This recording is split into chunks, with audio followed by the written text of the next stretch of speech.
bahwa saya mengatakan bahwa perbedaan pendapat antara ulama adalah bencana, bahwa saya mengharamkan ziarah kubur. Jadi begitu pula Raja Abdul Aziz dalam sebuah pidato beliau dengan judul Inilah Akidah Kami. Mereka menamakan kami sebagai orang-orang Wahabi. Mereka menamakan mazhab kami Wahabi dengan anggapan sebagai mazhab khusus. Inilah kesalahan yang sangat keji. Ini King Abdul Aziz yang ngomong, muncul dari isu-isu yang disebarkan oleh orang-orang yang mempunyai tujuan tertentu, dan kami pengikut mazhab akidah baru. Muhammad bin Abdul Wahab tidak membawa sesuatu yang baru. Ini King Abdul Aziz ya, sekali lagi gue ingetin ya. Akidah kami adalah akidah salafus saleh, yaitu sunnah yang terdapat di dalam kitab Allah dan sunnah Rasul Shallallahu Alaihi Wasallam, serta apa yang menjadi pegangan salafus saleh. Kami memuliakan imam-imam yang 4. Kami tidak membeda-bedakan antara Imam Malik, Imam Syafi'i, Imam Ahmad, dan Imam Abu Hanifah rahimahullah. Assalamualaikum warahmatullahi wabarakatuh. Hai guys, thank you banget buat teman-teman yang udah klik video ini. Semoga teman-teman dalam keadaan sehat dan tidak kurang suatu apapun. Balik lagi sama gue, Irfan Siregar, di IMB Story, Make Sure Stories. Oke guys, apa kabar kalian semua? Semoga dalam keadaan baik-baik saja, dan semoga Allah selalu memudahkan langkah-langkah kita, memudahkan urusan-urusan kita, insya Allah, dan semoga Allah selalu memberikan kita kesehatan dan segera mengangkat pandemi ini. Amin ya rabbal alamin. Dan gini guys, kalau kita ngebaca sejarah Nabi, sejarah para Nabi, tidak seorang pun di antara mereka yang tidak menghadapi tantangan guys. Jadi, kalau lo tahu sejarah Nabi atau lo sering baca sejarah Nabi, mereka punya tantangan sendiri guys. Jadi ya nggak cuma Nabi Muhammad SAW aja ya. Jadi semua Nabi dari Nabi Adam sampai Nabi Muhammad SAW itu memiliki tantangannya. Dan itu yang masyhur ya, tantangan-tantangan dari nabi-nabi tersebut. Dari kaumnya sendiri, pastilah dari kaumnya, dari mana lagi kan. Termasuk Nabi kita Muhammad SAW diusir dari tanah kelahirannya. Beliau tidak bersalah dan beliau dianggap sebagai orang gila, tukang sihir, dan penyair. Dan begitu pula para ulama yang mengajak kepada ajaran dalam sepanjang masa. Ada yang dibunuh, dipenjara, disiksa, dan sebagainya. Atau tidak bersalah dengan tuduhan yang bukan untuk memojokkan mereka di hadapan manusia. Untuk apa ya? Supaya orang lari dari kebenaran dan mereka serukan. Hal ini pula yang dihadapi Syekh Muhammad bin Abdul Wahab, sebagaimana yang beliau ungkapkan dalam lanjutan surat beliau kepada penduduk Qasim. Syekh Muhammad bin Abdul Wahab ini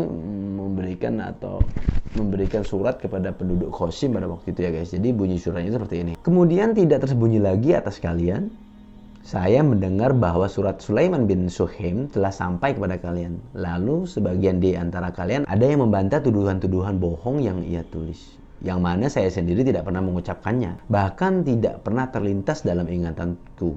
Jadi seperti ini tuduhannya guys. Bahwa saya mengingkari kitab-kitab mazhab yang 4, bahwa saya mengatakan bahwa manusia semenjak 600 tahun yang lalu sudah tidak memiliki ilmu, bahwa saya mengaku sebagai mujtahid, bahwa saya mengatakan bahwa perbedaan pendapat antara ulama adalah bencana, bahwa saya mengkafirkan orang yang bertawasul dengan orang-orang soleh, bahwa saya pernah berkata jika saya mampu saya akan runtuhkan kubah yang ada di kuburan Rasulullah SAW, bahwa saya pernah berkata jika saya mampu saya akan mengganti pancuran Ka'bah dengan pancuran kayu, bahwa saya mengharamkan ziarah kubur, bahwa saya mengkafirkan orang yang bersumpah dengan selain Allah Azza wa Jalla. Penjelasan saya untuk tuduhan-tuduhan ini adalah, ini surat yang ditulis oleh Syekh Muhammad bin Abdul Wahab kepada penduduk Qasim. Jadi sesungguhnya ini semua adalah suatu hal yang nyata. Dan beliau, Syekh Muhammad bin Abdul Wahab, menutup dengan firman Allah Azza wa Jalla. Hai orang-orang yang percaya, jika datang orang fasik membawa berita, maka periksalah suatu teliti agar kamu tidak menimpa suatu musibah kepada suatu kaum dan kesialan. Nah itu guys, jadi sesuai dengan yang disampaikan oleh Syekh Muhammad bin Abdul Wahab tadi. Dan para ulama dari berbagai negeri Islam pun membantah tuduhan tersebut setelah mereka melihat secara nyata dakwah yang beliau tegakkan, dakwah yang Syekh Muhammad bin Abdul Wahab tegakkan. Seperti dari daerah Yaman, Imam Ash-Shawkani dan Imam Ash-Shan'ani, dan dari Hindustan, dan dari negeri Hindustan, negerinya Sarukan, dari negeri India, Syekh Mas'ud An-Nadawi, dan dari Irak, Syekh Muhammad Syukri Al-Alusi. Anyway guys, jadi begitu pula Raja Abdul Aziz dalam sebuah pidato beliau menyampaikan di kota Mekah pada hadapan jemaah haji pada tanggal 11 Mei 1929 Masehi dengan judul Inilah Akidah Kami. Jadi ini Raja Abdul Aziz, tempat orang Islam Indonesia pergi umroh, tempat orang Islam di seluruh dunia pergi haji dan pergi umroh.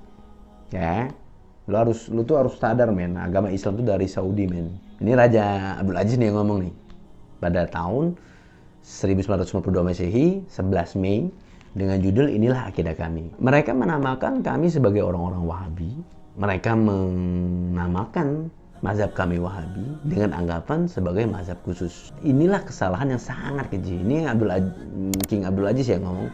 Muncul dari isu-isu yang disebarkan oleh orang-orang yang mempunyai tujuan tertentu dan kami pengikut mazhab akidah baru. Muhammad bin Abdul Wahab tidak membawa sesuatu yang baru. Ini King Abdul Aziz ya, sekali lagi gue ingetin ya. Akidah kami adalah akidah salafus saleh, yaitu sunnah yang terdapat di dalam kitab Allah dan sunnah Rasul Shallallahu Alaihi Wasallam, serta apa yang menjadi pegangan salafus saleh. Kami memuliakan imam-imam yang 4. Kami tidak membeda-bedakan antara Imam Malik, Imam Syafi'i, Imam Ahmad, dan Imam Abu Hanifah rahimahullah. Seluruh mereka adalah orang-orang yang ada dalam pandangan kami, sekalipun kami dalam masalah fikih berpegang teguh pada mazhab Hambali. King Abdul Aziz 1929 11 Mei. Oke guys, sebagai penutup gue sampai juga, gue mohon maaf atas segala kekurangan dan kesalahan dalam pembuatan video ini. Mungkin ada beberapa yang gue kurangi bahasanya, pembahasannya. Buat teman-teman yang pengen baca dan agar teman-teman lebih paham, kalian bisa kunjungi almanhat.com. Kalian bisa baca di situ ya guys. Ntar link gue lampirin di deskripsi. Buat teman-teman yang belum subscribe, buat lo yang baru join, buat lo yang baru tahu video gue, semoga ini bermanfaat dan jangan lupa subscribe, nyalain loncengnya biar nggak ketinggalan video-video dari gue. Insyaallah. Semoga Allah mudahin buat gue buat video terus. Dan buat teman-teman atau orang-orang yang suka ini sama channel gue ya silahkan aja, terserah lo. Dan sampaikan aja di kolom komentar. Dan semoga apa yang gue sampaikan ini bermanfaat bagi gue sendiri dan bagi teman-teman subscriber gue, teman-teman penonton gue, teman-teman yang nontonin gue, thank you banget. Itu aja dari gue. Semoga video ini bermanfaat dan semoga Allah selalu menjaga kita, amin insyaallah. Dan semoga Allah memberikan hidayah kepada teman-teman kita yang masih melakukan hal-hal yang gak jelas tadi, yang gak sesuai tuntunan Rasulullah SAW. Assalamualaikum warahmatullahi wabarakatuh. Gue Irfan Siregar. I am the story, make sure story.